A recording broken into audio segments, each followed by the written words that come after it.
마태복음 5장 1절로 12절까지 교독하겠습니다.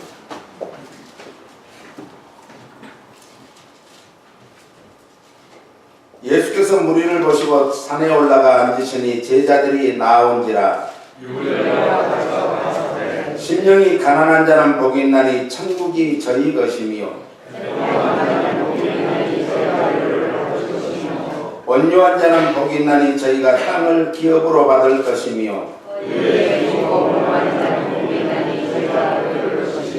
긍휼히 여기는 자는 복이 있나니 저희가 긍휼히 여김을 받을 것이며 화평케 하는 자는 복이 있나니 저희가 하나님의 아들이라 일컬음을 받을 것이며 나를 인하여 너희를 욕하고 핍박하고 거짓으로 너희를 거스려 모든 악한 말을 할 때에는 너희에게 복이 있나니 기뻐하고 즐거워하라. 하늘에서 너희의 상이 큽니다. 너희 전에 있던 선지자들을 이같이 핍박하였느니라. 아멘. 아멘. 우리 옆사람과 인사님 참 잘 오셨습니다. 주의 이름으로 환영합니다. 사랑합니다. 축복합니다. 주님의 마음을 품고 주님이 주시는 은혜와 주님이 주시는 복을 받기 바랍니다. 아멘. 예수님께서는 만왕의 왕으로 이 땅에 오셨습니다. 그리고 그의 개인적인 사적인 생활에서 벗어나서 이제 공적인 사역을 시작한 게 마태복음 4장의 말씀이었습니다. 그러나 예수님께서는 곧 위기에 직면하게 되었습니다. 사탄이 예수님께서 그리스도의 사역을 하지 못하도록 방해했던 것입니다. 우리가 죄의 일을 하려고 하면 항상 악한 영들이 우리를 방해를 합니다. 그때는 예수님처럼 기도와 말씀으로 물리쳐서 승리해야 될 줄로 믿습니다. 하나님께서는 예수 그리스도께서 세례를 받을 때 마태복음 3장 17절을 보니까 이는 내 사랑하는 아들이요 내 기뻐하는 자라 라고 말씀하셨습니다. 이렇게 축복하신 후에 예수님으로 하여금 세상에 오신 목적을 행하도록 하나님께서는 예수님을 사용하셨습니다. 그리스도께서는 공적인 사역을 시작하심에 있어서 먼저 광야로 이끌려 나가 첫 번째 큰 시련을 직면하게 되었습니다. 우리의 광야는 어디입니까? 또한 우리는 무엇을 어떻게 광야에서 해야 될까요? 우리의 광야는 우리가 지금 살고 있는 현재의 삶이고 또한 우리가 어려움을 당하고 있는 고난을 당하고 있는 문제를 맞닥뜨리고 있는 지금 이 순간인 줄 믿습니다. 그러므로 광야는 따라서요. 광야는 기도의 장소다. 오늘 우리가 세상을 살면서 어려움을 맞닥뜨렸든지 어떤 일을 당하지라도 그 광야라고 생각하시고 그곳에서 기도해야 될 줄로 믿습니다. 사단은 예수님께서 힘들고 험악한 고통스러운 십자가의 길을 통해서 얻으려는 세계적인 왕국을 쉽게 얻도록 하기 위해서 지름길로 택하도록 합니다. 가장 지름길, 왕국은 뭔가? 나에게 주어진 삶을 꿋꿋이 매일매일 한 걸음 한 걸음 나아가는 길인 줄 믿습니다. 예수님은 왕이 되시기 전에 먼저 그리스도가 구세주가 되시기 위해서 이 땅에 오셨습니다. 그러면서 우리에게 하신 말씀이 너희들 또 내가 이렇게 제일 중요한 구세주가 되기 위해서는 반드시 십자가를 져야 될 것 같이 너희들도 어떻게 살아야 되는가를 가르쳐 주었습니다. 우리는 세상에 살면서 무엇을 먹을까, 무엇을 마실까, 무엇을 입을까 이런 것들 때문에 염려하고 걱정하고 이런 것들 안에서 고통을 당하고 늘 고민하고 산다는 것이죠. 그런데 주님은 분명히 우리에게 말씀하시기를 마태복음 6장 33절을 같이 읽습니다. 너희는 먼저 그의 나라와 그의 의를 구하라. 그리하면 이 모든 것을 너희에게 더하시리라. 우선순위를 정하라는 거죠. 삶의 우선순위가 중요합니다. 우리가 무엇을 하든지 우선순위가 중요한 거예요. 학생은 공부하는 것이 제일 중요하고, 우리는 음식을 만들 때도 다 순서가 있잖아요. 뭘 먼저 준비하고 우선순위가 중요하죠. 내가 어떤 것을 해야 되겠다고 생각하는 이 생각이 이제 우리가 하나하나 행동으로 옮길 때 우선순위를 적용해야 될 줄로 믿습니다. 그러므로 우리의 야망을 이룰 수 있는 지름길을 밟으려는 그런 유혹을 우리는 떨쳐버려야 돼요. 우리에게는 끊임없이 유혹이 옵니다. 이렇게 하면 빨리 갈 수 있지. 가장 빨리 갈 수 있는 길은 우리가 목표를 정해놨으면 거기를 향해서 내가 주어진 현실 안에서 뚜벅뚜벅 한 걸음 한 걸음 걸어가는 것인 줄 믿습니다. 그러나 예수님은 승리자로 굳건히 서셨습니다. 왜요? 지름길을 택하지 아니하시고 하나님의 말씀대로 순종했기 때문에 그렇습니다. 예수님의 방패는 어떤 유혹도 다 막아내셨습니다. 예수 그리스도께서는 모든 시험들을 이겨내시고 마침내 최후의 승리를 거두시고 온 세상의 구세주로 우뚝 서시고 마침내 하늘로 승천하셨습니다. 고린도전서 10장 13절은 이렇게 말씀합니다. 사람이 감당할 시험밖에는 너희에게 당할 시험나니 오직 하나님은 미쁘사 너희가 감당치 못할 시험당함을 허락지 아니하시고 시험당할 즈음에 또한 피할 길을 내사 너희로 능히 감당하게 하시느니라. 우리가 어려움을 당할 때는 Why me? 왜 저에게 이런 어려움을 주십니까? 하나님이 진정 저를 사랑하시고 살아계신다면 저에게 이런 어려움은 피하게 해주셔야 되지 않을까요? 이렇게 우리는 반문할 수 있습니다. 그러나 하나님께서는 우리에게 네가 지금 이걸 이길 수 있는 힘이 있어. 그런데 그것을 네가 스스로 사용하지 않으면 내가 어떻게 하니? 오늘 우리에게는 이길 수 있는 힘을 주었기 때문에, 감당할 수 있는 힘을 주었기 때문에 우리에게 어려움을 주고 시험을 주는 거예요. 어떤 분이 자식 하나를 낳았어요. 그런데 그 자식 하나가 이제 소아마비 아이였습니다. 그래서 또 희망을 갖고 자식을 낳았는데 그 아이가 맹인이었습니다. 나면서부터 보지 못하는. 그러니까 울면서 하나님, 제가 정말 하나님 말씀대로 살려고 하고 그렇게 했는데 왜 저에게 이런 감당할 수 없는 어려움을, 시험을 주십니까? 매일매일 울면서 자기 인생을 한탄했습니다. 그때 하나님께서 음성을 들려주기를, 야, 네가 이걸 감당할 만하니까 내가 주지. 앞으로 너를 통해서 이런 어려움 당하는 사람들을 위로하고 격려하고 그들을 일으켜 세우고 그들을 하나님께 영광 돌리는 그런 삶을 살도록 네가 그 일을 하지 않으면. 그리고 그때부터 자녀들을 열심히 기르기 시작했습니다. 그래서 마침내 한국에서 많은 어려움 당하는 그런 부모들을 격려하고 위로하고 그런 삶으로 사는 것을 우리 CGN TV의 이 간증 시간에 나와서 간증하는 것을 들었습니다. 그렇습니다. 우리는 항상 감당할 시험 외에는 주신 적이 없어요. 우리 김충곤 장로님이 이제 너무너무 힘들어가지고, 아니 암병에 걸리니까 하나님, 제가 하나님 말씀대로 살려고 하고 많은 후진들을 양성하기 위해서 그 젊은 대학생들에게 복음을 전하고 그렇게 열심히 살았는데 왜 저에게 이런 어려움을 주십니까?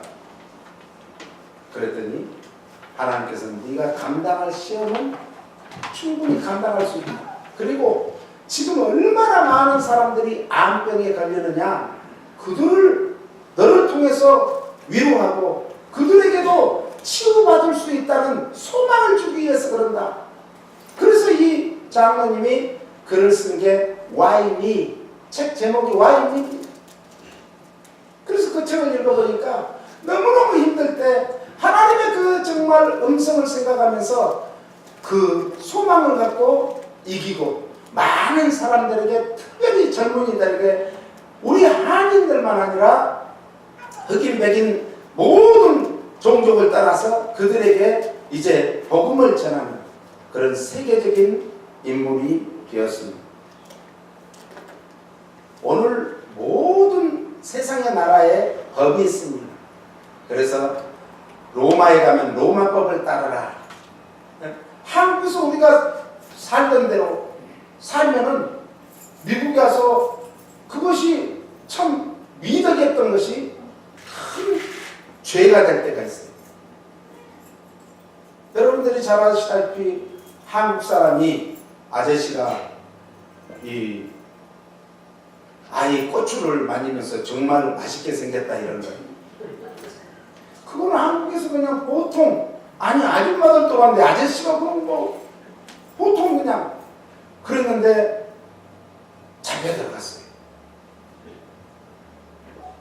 그래서 마침 그 변호사가 한국적인 그런 문화와 미풍양속과 풍습을 자세히 설명하면서 얘기했더니 판사가 이제 무죄로 풀어줬어요. 우리가요, 모든 나라의 법이 다 다릅니다. 그리고 규범이 다릅니다. 그 사람 그 한국적인 문화와 미국적인 문화는 다른 게 너무 많아요. 그래서 이 이민자들 1세대가 얼마나 힘드냐면은 이민 와서 모든 것, 언어가 말이 잘 안 되잖아요. 20년, 30년 살아도 한인타운에 살다 보면 예스, 노만 알아. 다른 거 잘 몰라. 그 정도로 언어도 힘들고 문화도 힘들고 이런 어려운 가정에서 우리가 살고 있는데, 그럼에도 불구하고 우리가 그걸 극복해야 되는 거예요. 하나님 나라도 마찬가지죠. 예수님도 세상에 오신 것은 율법을 폐하러 오신 것이 아니라 완성시키러 오셨다고 친히 말씀하셨습니다. 옛날 법은 옛날 시대에 적합하게, 그래서 이제 헌법도 고치잖아요. 네? 세월이 지나면 또 고치고. 왜? 그것은 그 당시에 맞는 법이었죠. 예수님께서도 구약은, 율법은 바로 옛날 법이야. 그런데 그것을 내가 없애는 게 아니라 그것을 기초로 해서 새로운 법을 내가 세우는데, 그것이 무슨 법인가? 사랑의 법이에요. 은혜의 법이에요. 오늘 우리는 사랑으로 모든 사람을 감싸야 되고 품어줘야 되고 위로해줘야 되고 격려해줘야 되는데, 옛날 법으로 율법과 같이 칼로 두부를 자르듯이 무를 자르듯이 탁 자르면은 무슨 그게 은혜가 있겠어요? 오늘 우리는 다 품어야 될 줄로 믿습니다. 그래서 예수님이 무엇까지도 누구까지도 사랑해야 되느냐? 원수까지도 사랑해라. 아니 구약에 보니까 원수는, 아니 눈을 나를 찔렀으면 너도 눈을 찔러야지. 이를 뽑았으면 이를 뽑아야지. 이것이 구약의 율법이었는데, 예수님은 그래? 내 속 겉옷을 달라게? 그럼 속까지도 줘. 오른밤을 때렸어? 그럼 왼밤도 대줘. 이건 말이 안 되는 얘기를 한 거예요. 그러니까 당시에 그 율법을 중시했던 대제사장과 서기관과 바리새인들이 어떻게 했어요? 참남하다! 말도 안 되는 소리를 하는구나! 이렇게 하면서 예수님을 죽이려고 벼르고 있었다는 거죠. 모세와 선지자들은 시대를 앞서는 그런 자들이었습니다. 그들은 개척자들이었죠. 개척자들. 세상은 개척자들이 참 힘듭니다. 오늘 이민 1세대들은 개척자들입니다. 자기 가정을 이끌고 와서 그 후세대를 위해서 희생하고 정말 자기의 모든 것을 포기하고 후세대를 이렇게 위해서 삶을 살아가는데 보통 힘든 게 아니죠. 또 아이들도 이민으로 오면 한국의 문화와 너무 다르기 때문에, 언어도 안 되고 다 다르기 때문에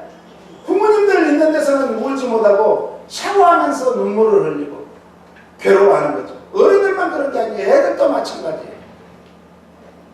이 개척자들은 항상 힘들어요. 그럼에도 불구하고 개척자들의 그 개척의 정신, 개척의 의지, 그 개척의 희생, 이런 것 때문에 그 어떤 것이 이루어지기 시작하는 것이죠.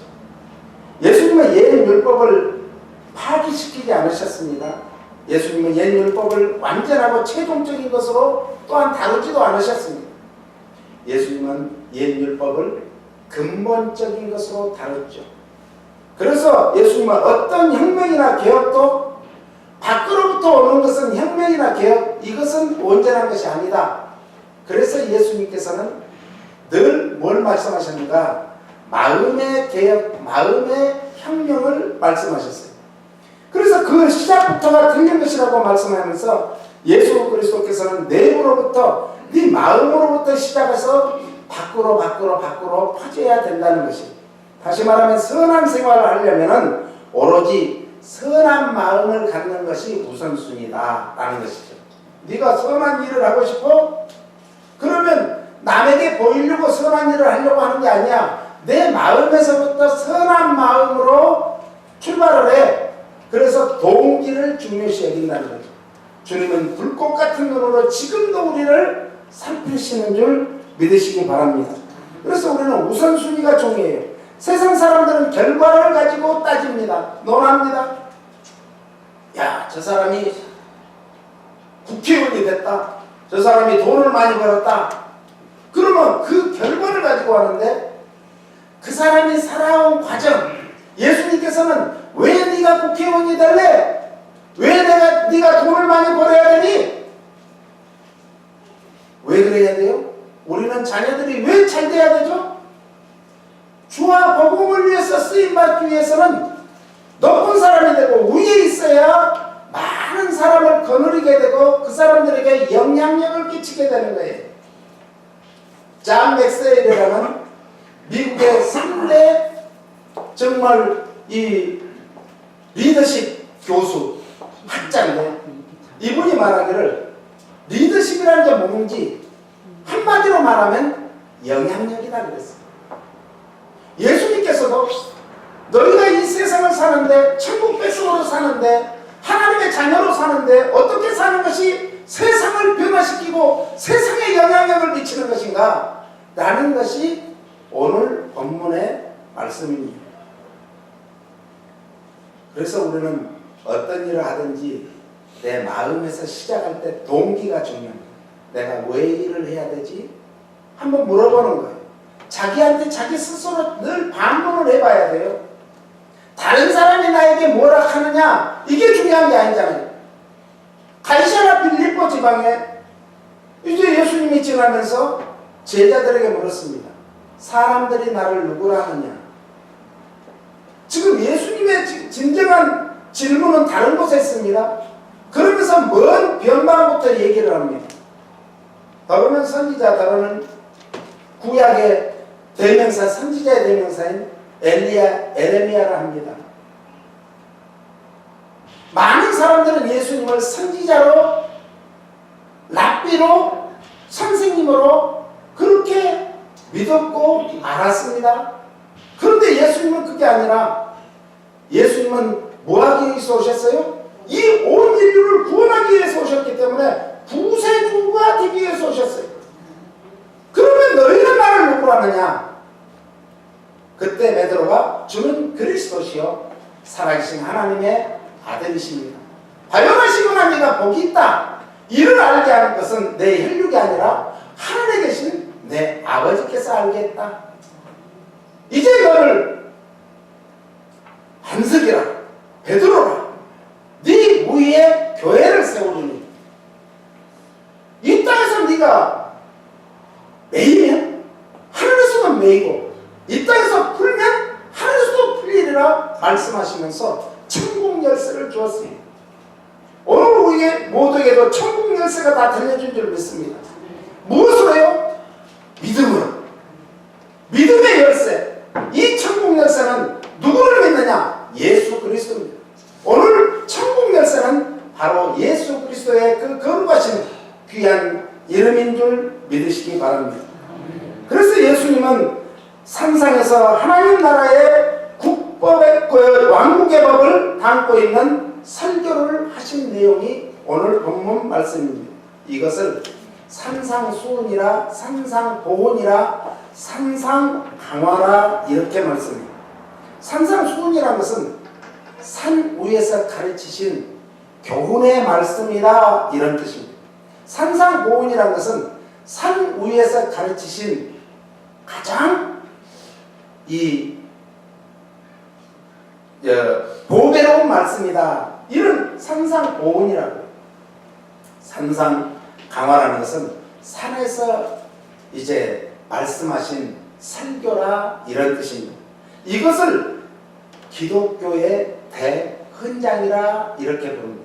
오늘 우리는 기독교의 대헌장을 오늘 주일부터 약 몇 개월 동안 계속해서 기독교 대헌장에 대한 말씀을 우리는 전하고 듣고자 합니다.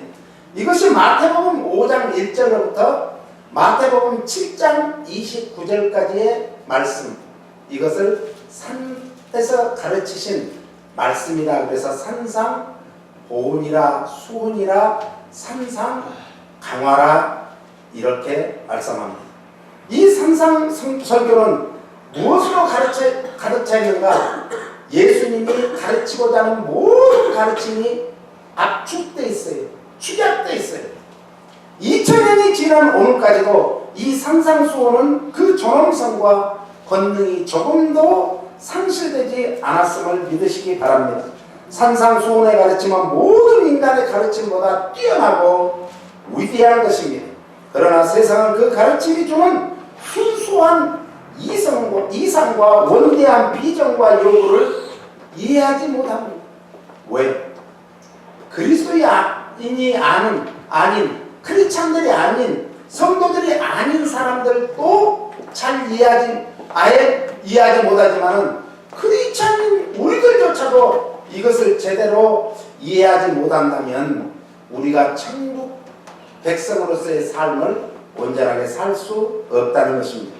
오늘 그러므로 세상의 산상수훈은 깊은 뜻을 우리는 이해하고 그런 깊은 뜻을 전하며 살아야 될 줄로 믿습니다. 우리는 이 규율적인 교훈을 훌륭한 이론으로만 받아들이면 아무 소용이 없습니다.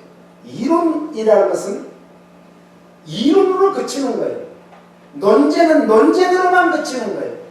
이 논쟁이 이론이 아무리 훌륭하다 할지라도 그것을 내 것으로 바꿀 줄 아는, 내 것이 될 때 그것이 능력이 되고 힘이 되고 권능이 되고 권세가 될 줄로 믿습니다. 우리의 실제 삶 속에서 실천해야 이것이 능력이 된다는 거죠. 그래서 야고보 사도는 야고보서 1장에 이렇게 말씀합니다. 같이요. 그러므로 모든 더러운 것과 넘치는 악을 내어버리고 능히 너의 영혼을 구원할 바 마음에 심긴 도를 온유함으로 받으라. 도라는 것은 말씀을 말해요. 하나님의 말씀을 도라 그래요. 왜 그러냐면 우리 성경이 중국 성경에서 번역되었기 때문에 한문의 뜻으로 이렇게 해석을 해야 많이 이해가 되는 거예요. 그래서 모든 더러운 것과 넘치는 악을 내어버리기 위해서는 그래야 이걸 내어버려야 우리가 뭐한다? 영원히 구원함을 받는 거예요. 그런데 영원히 구원함을 받기 위해서는 하나님의 말씀이 내 신비에 새겨지고 신비에서 역사해야 하나님의 말씀이 역사해야 내 심령이 변화를 받는 거예요. 할렐루야. 그것을 어떻게 받아야 되는가? 온유함으로 받아라.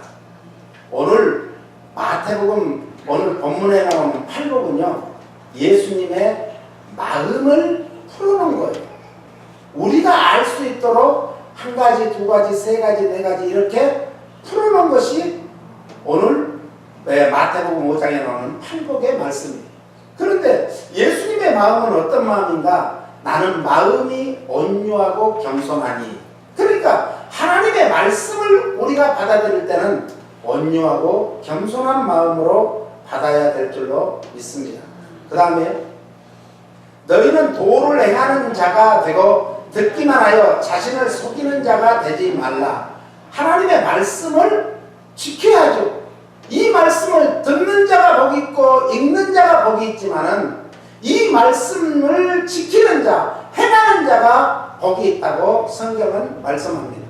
그러니까 우리가 듣기만 잘 듣고 그래서 당나귀기가 돼가지고 듣기는 그냥 잘 듣는데 뭐가 없다? 행함이 없다면 그건 아무 소용이 없죠. 우리는 왜 배워야 되는가? 배운 것을 세상 많은 사람들을 위해서 정말 수월하게 쓰임받기 위해서 섬기기 위해서 배워야 되는 거예요. 우리 자녀들을 왜 많이 가르쳐야 되는가? 잘 먹고 잘 살라고 가르치는 것은 이것은 하나님과 아무 상관이 없는 거예요.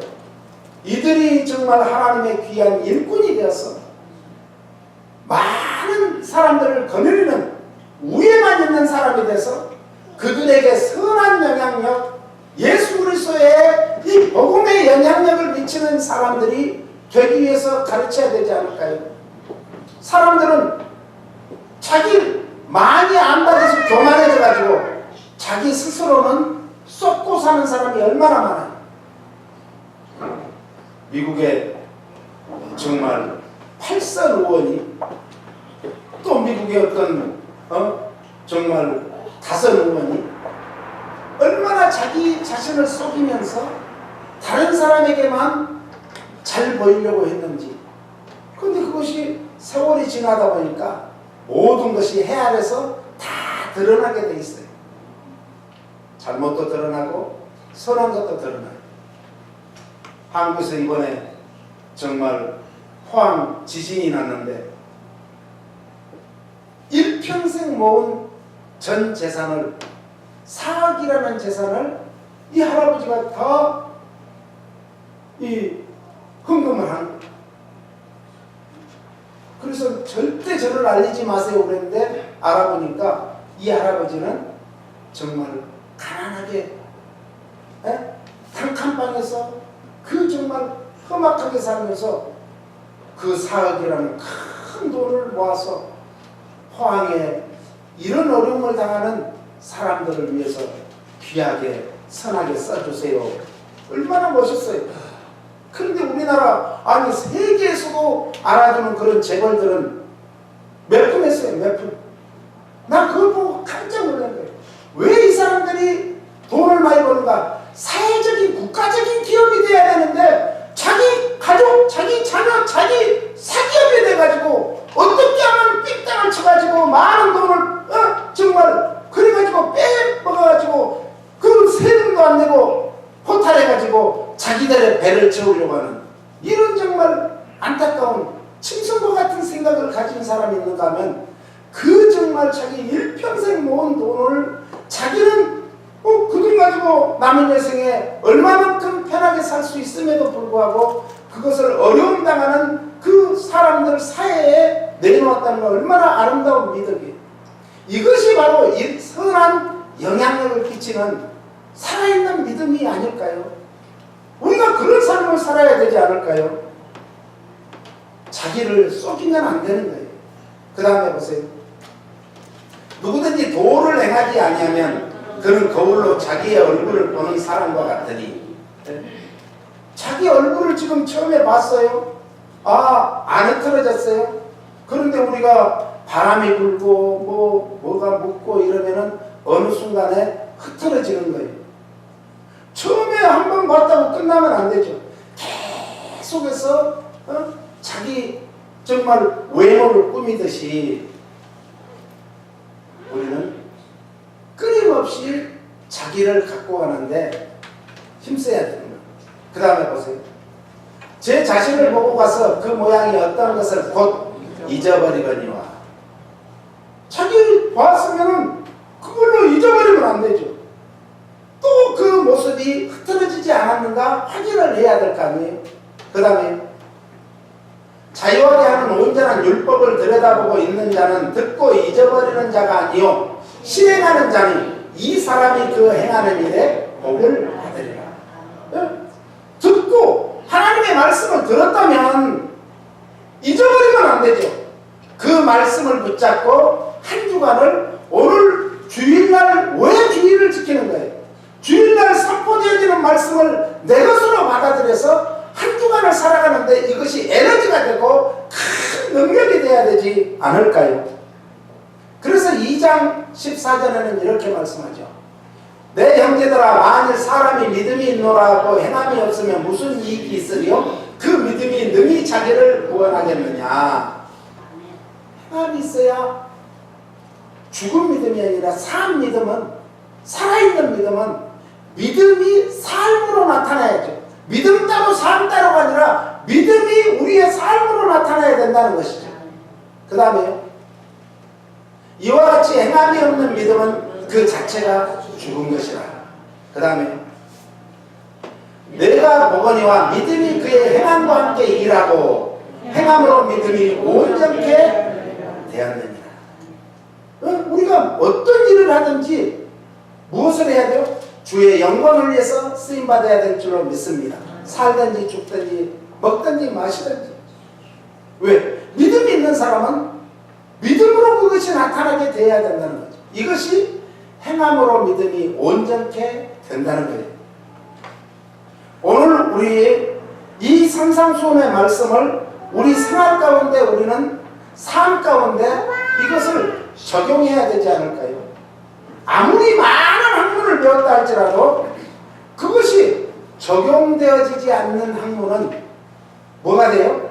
무서운 칼이 되는 거예요. 다른 사람을 오히려 그 많이 배운 것 때문에 찌르고 다른 사람을 정죄하고 다른 사람을 죽이는데, 다른 사람을 짓밟는데 사용될 수밖에 없는 거예요. 오늘 그러므로 우리 개인적인 모든 관계의 변화를 시킬 수 있는 것도 믿음이 삶으로 나타날 때 그런 역사가 일어날 거예요. 우리 사회의 모든 고질적인 병을 치료해 줄 거예요. 국가 간의 모든 분쟁을 해결해 줄 거고, 더 나아가서 온 세상의 모든 문제를 바로잡아 줄 것이 바로 믿음이 있는 사람은 그 말씀이 우리의 삶, 믿음이 삶으로 나타날 때 이런 역사가 있어질 줄 믿습니다. 이 법칙의 근본이 뭔가? 친절이에요. 친절하다 그러면 다른 사람을 공손하게, 그것도 친절이죠. 그런데 오늘 여기서 말씀드리는 친절은 정말 내 믿음의 그 인격이 다른 사람의 인격에 미칠 수 있도록 하는 것이 진정한 친절이에요. 그리고 질서입니다. 질서. 오늘 우리는 하나님이 온 우주 만물을 뭘로 하셨냐? 질서를 세운 것이 창조예요. 창조의 가장 으뜸가는 것은 질서입니다.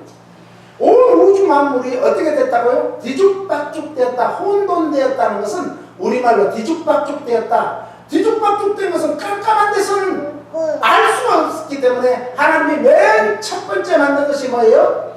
빛을 만드셨어요. 빛을 만들어 보니까 아, 이건 엉망이구나, 뒤죽박죽 되었구나, 뭐가 뭔지 모르겠구나. 그래서 빛을 만드시고 하늘과 땅을 만드시고, 그리고 하늘 위에 있는 궁창과 땅 아래에 있는 궁창을 물을 나누게 한 거예요. 그래서요, 땅에 있는 물보다 하늘에 있는 물이 더 많았어요. 그래서 노아의 홍수 때도 하늘에서 비를 내리고 땅에서 그냥 생수가 솟아나서 온 이 지구가 뭐가 됐어요? 물바다가 되어버렸어요. 바다가 되어버리고 말았어요. 우리 심령이 혹시 메마르면 어떻게 되겠어요? 지금 불이 사방으로 퍼지면서 얼마나 많은 고통을 당해요.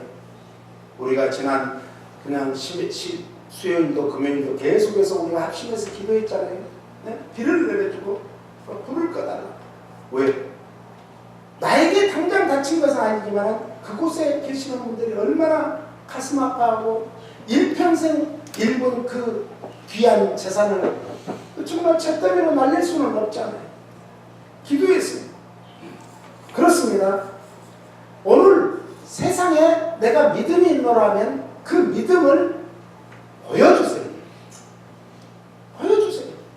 미국 사람들이 정이 없다고 하고 그 사람들이 너무 정말 딱딱하다고 하지만은 이번에 그 어려움을 당할 때, 지난번에 텍사스에 어려움 당할 때도 그러고 이번에 캘리포니아 어려움 당할 때 보니까 삼삼오오 짝을 짓고 또 자녀들까지 데리고 와서 그들이 정말 먹을 거, 그들이 필요한 것들을 다 갖다 쌓아놓는 걸 보고 감동을 받았어요. 우리는 그런 때에 믿음을 보여줘야 되는 거예요. 믿음을 보여줘. 이게 세상 질서 아니겠어요?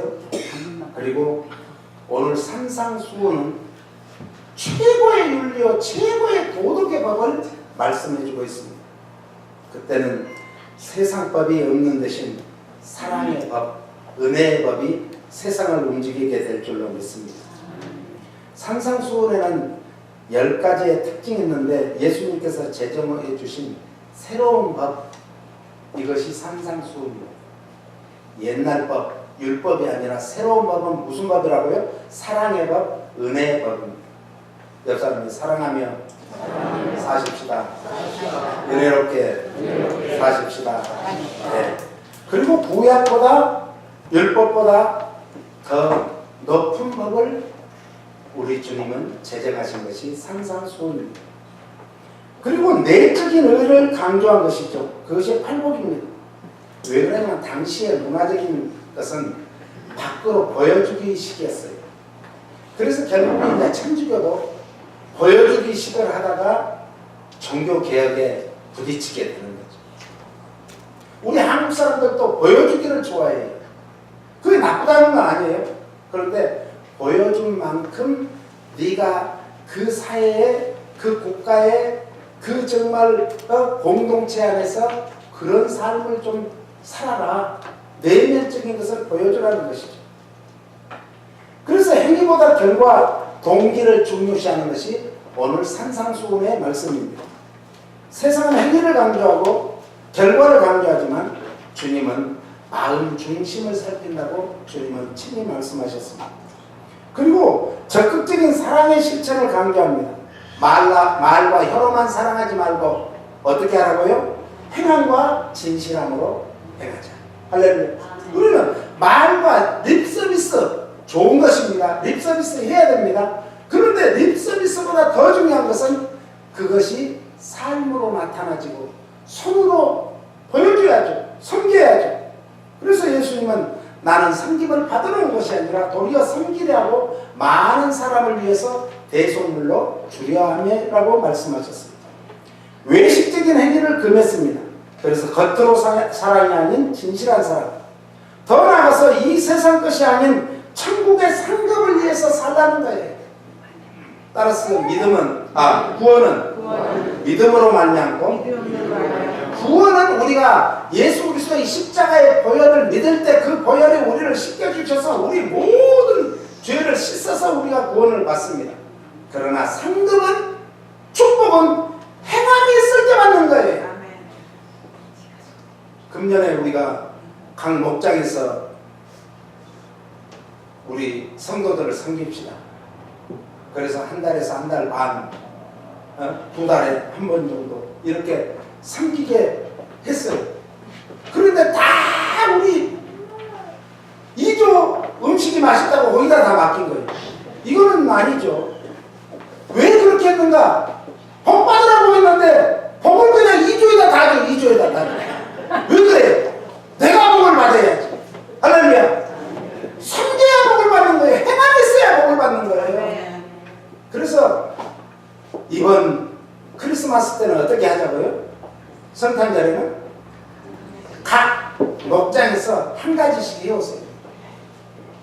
그래서 내년 이제 1월 첫 주부터는 목장에서 준비하는데, 목장에서 좀 이렇게 같이 나와서, 나오실 수 없는 분들은 할 수 없죠. 나오실 수 있는 분들은 같이 나와서 그 정말 주일날 성도들을 섬기는 것은 하나님의 사람을 섬기는 것은 하나님 섬기는 거예요. 할렐루야. 선지자를 섬기면 선지자의 상을 잃지 않는다고 했어요. 주의 종 사람, 하나님의 사람을 섬기면 하나님이 인정하시고 복을 주시는 거예요. 내년은 그렇게 가능하면 좀 맡기지 마시고 각 목장에서 나와서 좀 수고를 조금만 수고하시면 되잖아요. 네? 그러면 정말 큰 은혜와 축복이 있을 줄로 믿습니다. 그래서 천국에 상급받도록 하기 위해서 예수님은 이 산상수훈을 말씀하셨어요. 더 나아가서 인본주의적, 당시에 이 종교 지도자들이 인본주의적인 삶을 강조하니까 아니야, 신본주의적인 삶을 살아라, 이걸 강조하기 위해서 오늘 산상수훈에 말씀을 하셨어요. 더 나아가서 인간관계에 있어서 이제 사랑이 깨어지고 관계가 깨어지는 정말 이런 것을 화목하기 위해서 그 사랑의 화목, 관계의 화목, 화평, 이거를 위해서 산상수훈에 말씀하셨어요. 하나님과 우리가 원수되어서 우리가 하나님께 갈 수도 없고 하나님께 아를 수도 없고 하나님께 구할 수도 없는 그때 우리 주님께서는 이 땅에 오셔서 십자가를 지시고 하나님과 우리가 원수되었을 때 하나 되게 하시고 관계를 회복해 주신 줄 믿으시기 바랍니다. 그리고 이웃과 우리 간에 이제 온전한 사랑을 회복하고 관계를 회복하는 게 십자가 아니에요? 근데 어떤 사람들은 외파리 신앙으로 외파리 신앙, 하나님과 관계가 회복되었습니까? 믿습니까? 예수님이 우리의 구세주임을 믿습니까? 그러면 하나님과 관계가 회복된 거예요. 그렇다면 이제 이웃과의 관계도 회복돼요. 외파리 신앙하지 마세요. 자기만을 고집하고 자기의 주장을 하며 사는 사람이 얼마나 많아요. 이웃도 내 몸과 같이 사랑할 수 있는 그런 온전한 신앙생활에 승리하라고 이 말씀을 주신 줄로 믿습니다. 그래서 이 마지막으로 순종적인 삶을 강조한 것입니다.